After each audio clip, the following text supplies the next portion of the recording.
ಎಲ್ರಿಗೂ ನಮಸ್ಕಾರ. ಸಾಮಾನ್ಯವಾಗಿ ಒಂದು ಯಶಸ್ವಿ ಪ್ರಾಡಕ್ಟ್ ಹಿಂದೆ ಒಂದು ಅದ್ಭುತ ಐಡಿಯಾ ಇರತ್ತೆ ಅಂತ ನಾವು ಅಂದ್ಕೊಳ್ತೀವಿ. ಆದರೆ ಆ ಐಡಿಯಾ ಮತ್ತು ಗ್ರಾಹಕರ ನಡುವೆ ಒಂದು ಬಹಳ ಮುಖ್ಯವಾದ ಕೊಂಡಿ ಇದೆ. ಅದೇ ವಿತರಣಾ ಮಾರ್ಗ ಅಥವಾ ಡಿಸ್ಟ್ರಿಬ್ಯೂಷನ್ ಚಾನೆಲ್. ಯಾವುದೇ ವ್ಯಾಪಾರದ ಯಶಸ್ಸಿನಲ್ಲಿ ಇದರ ಪಾತ್ರ ಅಬ್ಬಬ್ಬಾ ಅಷ್ಟು ದೊಡ್ಡದು. ಯೋಚನೆ ಮಾಡಿ, ಒಂದು ಅದ್ಭುತವಾದ ಪ್ರಾಡಕ್ಟ್ ತಯಾರಾಗಿದೆ. ಆದರೆ ಅದನ್ನ ಜನರಿಗೆ ಅಂದ್ರೆ ಯಾರಿಗೆ ಅದರ ಅವಶ್ಯಕತೆ ಇದೆಯೋ ಅವರಿಗೆ ತಲುಪ್ಸಕ್ಕೆ ಆಗ್ಲಿಲ್ಲ ಅಂದ್ರೆ ಆ ಇಡೀ ಪ್ರಯತ್ನವೇ ವೇಸ್ಟ್ ಅಲ್ವಾ? ಹಾಗಿದ್ರೆ ಈ ಗ್ಯಾಪ್ನ ಫಿಲ್ ಮಾಡೋದು ಹೇಗೆ? ಸರಿ, ಹಾಗಿದ್ರೆ ಮೊದಲು ಈ ವಿತರಣಾ ಮಾರ್ಗ ಅಂದ್ರೆ ಏನು ಅನ್ನೋ ಮೂಲಭೂತ ಕಾನ್ಸೆಪ್ಟ್ನ ಅರ್ಥ ಮಾಡ್ಕೊಳ್ಳೋಣ. ಇದನ್ನ ತುಂಬಾನೇ ಸಿಂಪಲ್ ಆಗಿ ಹೇಳೋದಾದ್ರೆ, ನಿಮ್ಮ ಪ್ರಾಡಕ್ಟ್ ತಯಾರಾದ ಫ್ಯಾಕ್ಟರಿಯಿಂದ ಹಿಡಿದು ಕಸ್ಟಮರ್ ಕೈ ಸೇರೋವರೆಗಿನ ಪ್ರಯಾಣ ಇದೆಯಲ್ಲ, ಅದೇ ವಿತರಣಾ ಮಾರ್ಗ. ಅದು ಒಂದು ಅಂಗಡಿ ಆಗಿರ್ಬೋದು, ಒಂದು ವೆಬ್ಸೈಟ್ ಆಗಿರ್ಬೋದು, ಇಲ್ಲಾಂದ್ರೆ ನಿಮ್ದೇ ಸೇಲ್ಸ್ ಟೀಮ್ ಕೂಡ ಆಗಿರ್ಬೋದು. ಇದೇ ದಾರಿ ನಿಮ್ಮ ಬಿಸ್ನೆಸ್ನ ಭವಿಷ್ಯವನ್ನೇ ಡಿಸೈಡ್ ಮಾಡುತ್ತೆ. ಓಕೆ, ಹಾಗಾದ್ರೆ ಇದ್ರ ಹಿಂದಿರೋ ಸ್ಟ್ರಾಟಜಿ ಏನು? ಯಾಕಿದು ಇಷ್ಟು ಮುಖ್ಯ?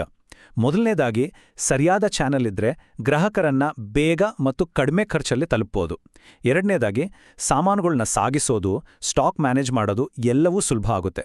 ಕೊನೆಗೆ ಬರೀ ಒಂದೇ ಕಡೆಯಿಂದ ಸೇಲ್ಸ್ ಮಾಡೋದ್ರ ಬದಲು ಬೇರೆ ಬೇರೆ ಕಡೆಯಿಂದ ಮಾರಾಟವನ್ನ ಹೆಚ್ಚಿಸ್ಕೊಡಕ್ಕೆ ಇದು ಅವಕಾಶ ಕೊಡುತ್ತೆ. ಈಗ ಒಂದು ಪ್ರಾಡಕ್ಟ್ ಮಾರುಕಟ್ಟೆಗೆ ಬರಬೇಕಂದ್ರೆ ಅದಕ್ಕಿರೋ ಬೇರೆ ಬೇರೆ ದಾರಿಗಳು ಯಾವುವು ಅಂತ ನೋಡೋಣ. ನೆನ್ಪಿಡಿ, ಪ್ರತಿಯೊಂದು ದಾರಿಗೂ ಅದರದೇ ಆದ ಪ್ಲಸ್ ಪಾಯಿಂಟ್ಸ್ ಮತ್ತು ಚಾಲೆಂಜ್ಗಳಿದ್ದೇ ಇರುತ್ತೆ. ಇಲ್ಲಿ ಎಷ್ಟು ವೆರೈಟಿ ಇದೆ ನೋಡಿ. ಫಿಸಿಕಲ್ ಅಂಗಡಿಗಳು ಕಸ್ಟಮರ್ ಜೊತೆ ನೇರ ಮಾತಾಡೋ ಅವಕಾಶ ಕೊಟ್ರೆ, ಆನ್ಲೈನ್ ಸ್ಟೋರ್ಸ್ ಇಡೀ ಜಗತ್ತನ್ನೇ ತಲುಪುತ್ತೆ. ಡೈರೆಕ್ಟ್ ಸೇಲ್ಸ್ನಲ್ಲಿ ನಿಮಗೆ ಪೂರ್ತಿ ಕಂಟ್ರೋಲ್ ಸಿಕ್ಕರೆ, ಹೋಲ್ಸೇಲ್ ಬಿಸ್ನೆಸ್ನಲ್ಲಿ ದೊಡ್ಡ ಪ್ರಮಾಣದಲ್ಲಿ ಮಾರಾಟ ಮಾಡೋದು ಸುಲಭ ಆಗತ್ತೆ. ಪ್ರತಿಯೊಂದರಲ್ಲೂ ಒಂದು ಲಾಭ ನಷ್ಟದ ಲೆಕ್ಕಾಚಾರ ಇದ್ದೇ ಇದೆ. ತುಂಬಾ ಬಿಸ್ನೆಸ್ಗಳು ಇದೇ ಗೊಂದಲದಲ್ಲಿ ಸಿಲುಕೊಳ್ತಾವೆ.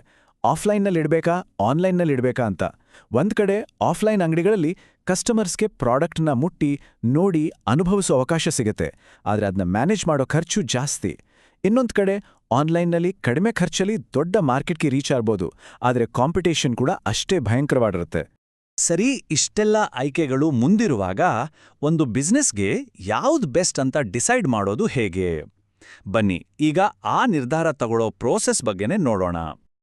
ಸರಿಯಾದ ನಿರ್ಧಾರ ತಗೊಳ್ಳೋಕೆ ಈ 5 ಪಾಯಿಂಟ್ಸ್ ತುಂಬಾನೇ ಮುಖ್ಯ.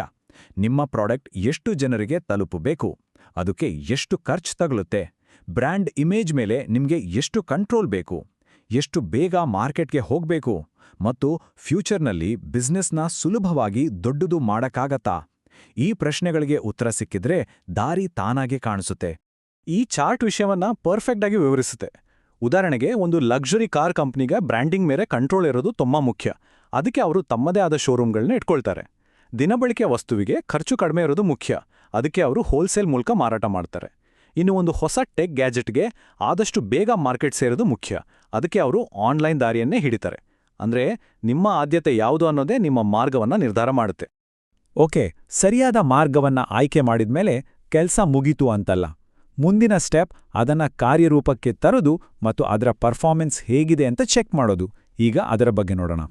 ಈ ಪ್ರೋಸೆಸ್ನ 3 ಸಿಂಪಲ್ ಸ್ಟೆಪ್ಸ್ಗಳಾಗಿ ನೋಡಬಹುದು. ಮೊದಲು, ಸಾಮಾನುಗಳನ್ನ ಸ್ಟೋರ್ ಮಾಡೋಕೆ ಮತ್ತು ಡೆಲಿವರಿ ಮಾಡೋಕೆ ಬೇಕಾದ ವ್ಯವಸ್ಥೆ ಮಾಡ್ಕೋಬೇಕು. ಆಮೇಲೆ ನಿಮ್ಮ ಮುಖ್ಯ ಮಾರಾಟದ ಮಾರ್ಗವನ್ನ ಮಾರ್ಕೆಟ್ನಲ್ಲಿ ಲಾಂಚ್ ಮಾಡಬೇಕು. ಕೊನೆಯದಾಗಿ, ಬೇರೆ ಸಪೋರ್ಟಿಂಗ್ ಚಾನೆಲ್ಗಳನ್ನು ಸೇರಿಸ್ಕೊಂಡು ನಿಮ್ಮ ವ್ಯಾಪಾರವನ್ನ ವಿಸ್ತರಿಸಬೇಕು. ನಾವು ಹೋಗ್ತಿರೋ ದಾರಿ ಸರಿ ಇದೆಯಾ ಇಲ್ವಾ ಅಂತ ತಿಳ್ಕೊಳ್ಳೋಕೆ ಈ ಮೆಟ್ರಿಕ್ಸ್ ತುಂಬಾ ಹೆಲ್ಪ್ ಮಾಡುತ್ತೆ. ಪ್ರತಿ ಚಾನೆಲ್ನಿಂದ ಎಷ್ಟು ದುಡ್ಡು ಬರ್ತಿದೆ, ಒಬ್ಬ ಹೊಸ ಕಸ್ಟಮರ್ನ ತರೋಕೆ ಎಷ್ಟು ಖರ್ಚಾಗ್ತಿದೆ, ಎಷ್ಟು ಜನ ಬಂದು ನೋಡಿ ನಿಜವಾಗ್ಲೂ ಖರೀದಿ ಮಾಡ್ತಿದ್ದಾರೆ, ಮತ್ತೆ ಕೊನೆಗೆ ಹಾಕಿದ ಬಂಡವಾಳಕ್ಕೆ ತಕ್ಕಂತೆ ಲಾಭ ಬರ್ತಿದ್ಯಾ? ಈ ನಂಬರ್ಸ್ಗಳು ನಿಮ್ಮ ಮುಂದಿನ ನಿರ್ಧಾರಗಳಿಗೆ ದಾರಿದೀಪ ಆಗುತ್ತೆ. ಕೊನೆಯದಾಗಿ ಒಂದು ವಿಷಯ ನೆನ್ಪಿಡಿ. ಗುರಿ ಅನ್ನೋದು ಸುಮ್ಮನೆ ಹಲವು ಚಾನೆಲ್ಗಳನ್ನ ಇಟ್ಕೊಳ್ಳೋದಲ್ಲ, ಬದಲಾಗಿ ನಿಮ್ಮ ಬಿಸ್ನೆಸ್ಗೆ ಆ ಒಂದು ಪರ್ಫೆಕ್ಟ್ ಕಾಂಬಿನೇಷನ್ನ ಕಂಡುಹಿಡಿಯೋದು. ಹಾಗಾಗಿ ಈ ಚರ್ಚೆಯ ಕೊನೆಯಲ್ಲಿ ನಾವು ಈ ಒಂದು ಪ್ರಬಲವಾದ ಪ್ರಶ್ನೆಯನ್ನ ನಿಮ್ಮುಂದೆ ಇಡ್ತಿದ್ದೇವೆ. ಇದು ಕೇವಲ ದೊಡ್ಡ ದೊಡ್ಡ ಕಂಪನಿಗಳಿಗೆ ಮಾತ್ರವಲ್ಲ, ಪ್ರತಿಯೊಂದು ಸಣ್ಣ ಉದ್ಯಮಕ್ಕೂ ಅನ್ವಯಿಸುತ್ತೆ. ಯಾವ ಕಾಂಬಿನೇಷನ್ ಜನರನ್ನು ಹೆಚ್ಚು ತಲುಪುತ್ತೆ, ಖರ್ಚನ್ನ ಕಡಿಮೆ ಮಾಡುತ್ತೆ ಮತ್ತು ಗ್ರಾಹಕರನ್ನ ಖುಷಿಯಾಗಿರುತ್ತೆ? ಇದಕ್ಕೆ ಸರಿಯಾದ ಉತ್ತರ ಹುಡುಕುವುದರಲ್ಲೇ ಯಶಸ್ಸಿನ ಗುಟ್ಟು ಅಡಗಿದೆ. ಒಮ್ಮೆ ಯೋಚಿಸಿ ನೋಡಿ.